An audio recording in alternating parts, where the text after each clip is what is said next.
नमस्कार, सुप्रभात. आपण पाहताय एनडीटीव्ही मराठी. सकाळचे 9 वाजताच या बातमीपत्रात आपल्या सर्वांचं मी वर्षा स्वागत करते. या बुलेटिनमध्ये आपण राज्यासह देशभरातील अनेक महत्त्वाच्या बातम्या पाहणार आहोत. कारण आज 10वीचा निकाल देखील आहे.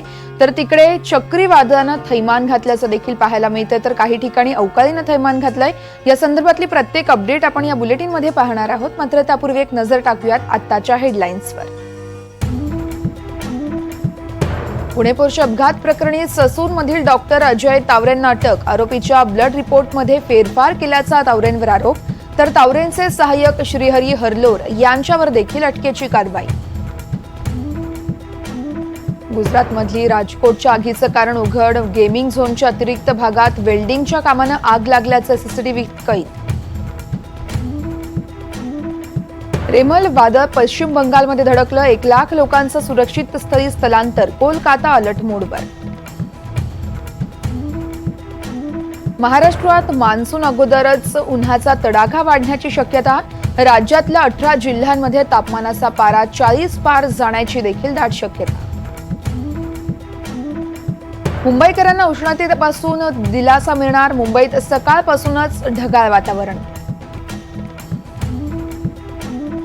महाराष्ट्रात विधानसभेची मुदत 26 नोव्हेंबर रोजी संपणार. ऑक्टोबरच्या तिसऱ्या आठवड्यात राज्यात मतदान होण्याची दाट शक्यता.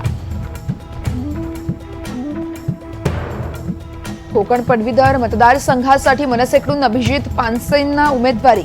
तर कोकण पदवीधर मतदारसंघासाठी 26 जूनला मतदान. 1 जूनला होणार मतमोजणी. सायन अपघात प्रकरणी डॉक्टर राजेश डेरेंचा पाय खोलात. अल्कोहोलचा प्रभाव किंवा फोनवर बोलत असताना अपघात घडल्याचा पोलिसांना संशय. राफात इस्रायलच्या हल्ल्यानं पुन्हा मृत्यूचं तांडव. 35 जणांचा जीव गेला. लहान मुलं, महिलांचाही समावेश. पॅलेस्टाईनची माहिती. पापुआ न्यू गिनियात दरड कोसळून 670 जणांचा मृत्यू. आकडा आणखी वाढण्याची भीती. तर ढिगाराखाली गावं गाडल्याची देखील माहिती.